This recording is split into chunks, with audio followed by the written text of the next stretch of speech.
வரணும்.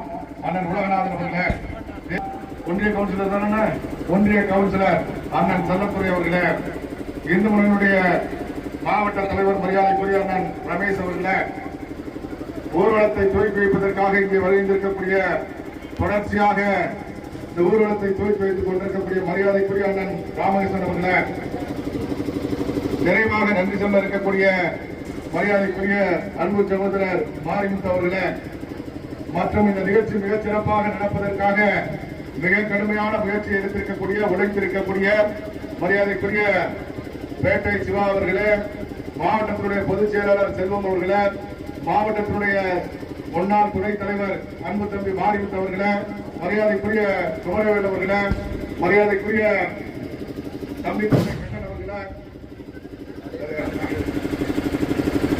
மற்றும் இருக்கக்கூடிய தொடர்ந்து ஏதாவது விடுபட்டு இருந்தா கொஞ்சம் பண்ணிக்கணும். ஏன்னா நிறைய பேர் வேலை பார்த்திருக்காங்க. நம்ம இந்த வடநாட்டு பகுதியில் மிகச் சிறப்பாக இந்த விழா நடப்பதற்காக முயற்சி எடுத்துக் கொண்டிருக்கக்கூடிய வடநாடு பகுதியை சேர்ந்த இளைஞர்களே, பெரியவர்களே, அதே போல இங்கே மிகச்சிறந்த வரவேற்பு இந்த விநாயகர் ஊர்வலத்துக்கு அளித்துக் கொண்டிருக்கக்கூடிய கல்லடி கொள்ளை பகுதியை சேர்ந்த கல்லடி கொள்ளை நண்பர்களே, பெரியவர்களே, அதே போல ஞாபகனுடைய வேலைக்காடு பகுதியில் வரவேற்பை கொடுத்திருக்கக்கூடிய இளைஞர்களே, பெரியவர்களே, செம்பனவான்கள் பகுதியிலே நிகழ்ச்சியை மிகச் சிறப்பாக ஒருங்கிணைத்திருக்கக்கூடிய அந்த பகுதியை சேர்ந்த பெரியவர்களே, இளைஞர்களே, நிறைவாக வரவேற்பு கொடுக்கக்கூடிய தம்பிக்கோட்டை கீழக்காடு பகுதியை சேர்ந்த பெரியவர்களே, இளைஞர்களே, தாய்மார்களே, உங்கள் அத்தனை பேருக்கும் மற்றும் என்னோடு உழைத்த பல பேர் இங்கு இருக்கின்றார்கள். அவர்களுடைய பெயர் விடுபட்டிருக்கின்றது. கண்டிப்பாக என்னை விட கடுமையாக உழைத்த நான் டைரக்ஷன் தான் கொடுக்கிறேன். செயல்படுறது பூரா இங்க இருக்கக்கூடியவங்க தான், நான் செயல்படுறது கிடையாது. அந்த உழைப்பை முழுமையாக வழங்கி இருக்கக்கூடிய பல சகோதரர்களுடைய பெயர் விடுபட்டிருக்கிறது. நிறைவாக பேசுகின்ற பொழுது அவர்கள் எல்லாம் மேடைக்கு செம்பனாடு பகுதியில் ஏற்பதாக இருக்கின்றோம். எனவே மன்னிக்கவும்.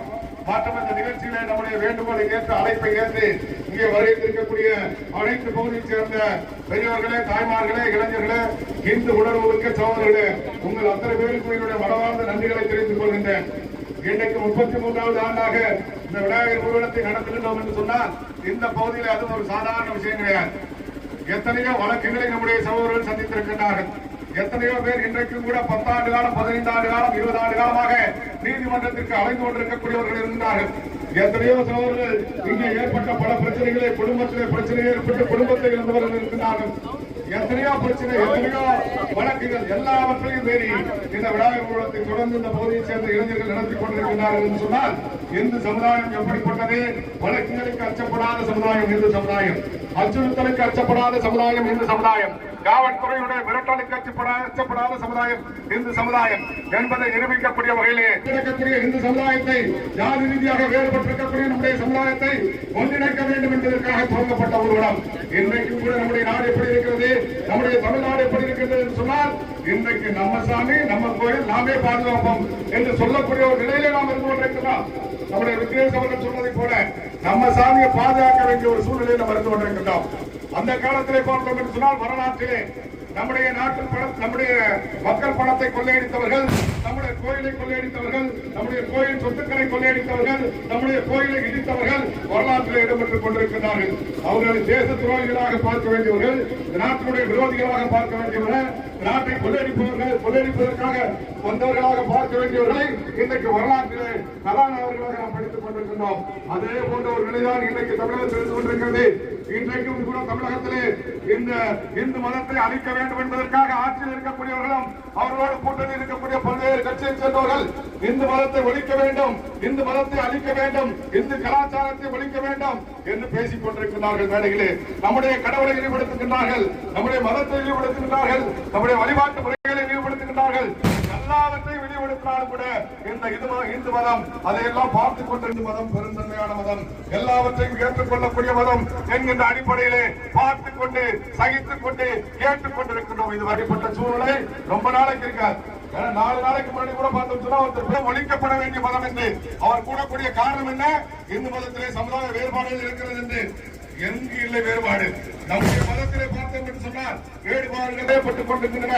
இந்து சமுதாயம் ஓரணியிலே திரண்டு கொண்டிருக்கின்றது. சமுதாய வேறுபாடுகள் மாறிக்கொண்டிருக்கின்றன. அதனால் இந்துக்கள் ஒன்றுபடுகிறார்கள். இந்துக்களை பிரிக்க வேண்டும் என்ற நோக்கத்திலே இன்றைக்கு ஆட்சியில் இருக்கக்கூடியவர்களோடு துணை சேர்ந்து கொண்டு பல்வேறு கட்சியைச் சேர்ந்த வர்க்கத்தைச் சேர்ந்தவர்கள் இந்து மதத்தை பேசுகின்றார்கள், இந்து கடவுளை பேசுகின்றார்கள், இந்து வழிபாட்டு முறைகளை பேசுகின்றார்கள், இந்து மதத்தை ஒழிக்க வேண்டும் என்கின்றார்கள்.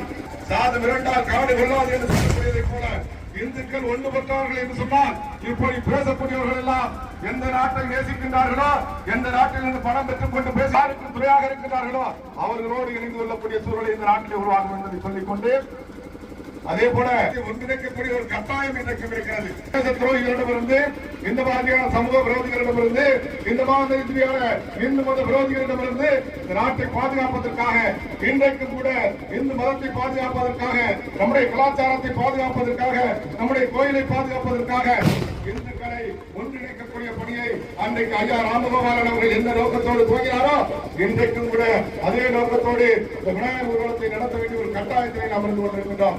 இந்துக்கள் மிரண்டார்கள் என்று சொன்னால் சாது மிரண்டால் காடு கொள்ளாது என்பது அச்சப்படக்கூடியவர்கள் நாங்கள் கிடையாது.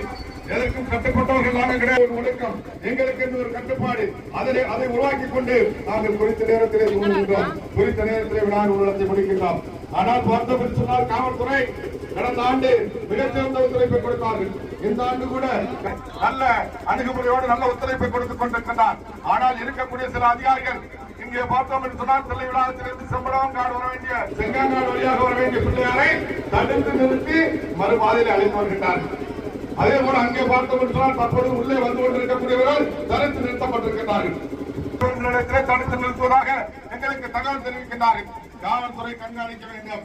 எங்கேயாவது எங்களுடைய ஆட்கள் நிறுத்தப்பட்டார்கள் என்று சொன்னால், எங்களுடைய விநாயகர் ஊர்வலம் நிறுத்தப்பட்டது என்று சொன்னால், எங்களுடைய பாதை மாற்றப்பட்டது என்று மணி 6 மணிக்கு விநாயகர் ஊர்வலம் முடியாது, 9 மணிக்கு தான் முடியும். அதனால 6 மணிக்கு முடிக்க வேண்டுமா, 9 மணிக்கு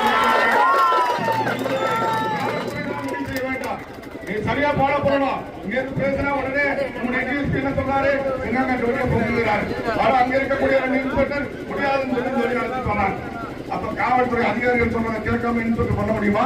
டிஎஸ்பி வார்த்தை மீறி இன்ஸ்பெக்டர் பண்ண முடியுமா? எஸ்பி வார்த்தை மீறி பண்ண முடியுமா? ஆக சொல்லக்கூடியதை சரியா நாங்க என்ன சொன்னோமோ அதை பண்ணுவோம். 6:30 முடிக்கிறேன்னா 6:30 முடிப்போம். அதுல மாற்றம் கிடையாது. நீங்க சரியா இருந்தா அதனால சரியான நேரத்தில் ஆரம்பித்து இருக்க வேண்டும் என்று சொன்னார். காவல்துறை எங்களுக்கு முழுமையான ஒத்துழைப்பை கொடுக்க வேண்டும். எந்த விதமான இடையூறும் இல்லாமல் ஊர்வலத்திலே அனைவரும் கலந்து கொள்வதற்கு நீங்கள் ஒத்துழைப்பை கொடுக்க வேண்டும். முன்னாள் பாரதிய ஜனதா கட்சியுடைய மாநில தலைவர் மரியாதைக்குரிய அண்ணாமலை அவர்கள் செம்படவன்காடு பகுதியிலே நிறைவுரை ஆற்றுவதற்காக வருகிறார்கள், வந்து கொண்டிருக்கிறார்கள். சரியாக 6 மணிக்கு செம்படவன்காடு பகுதியிலே எழுச்சி உரை நிறைவுரை இருக்கார்.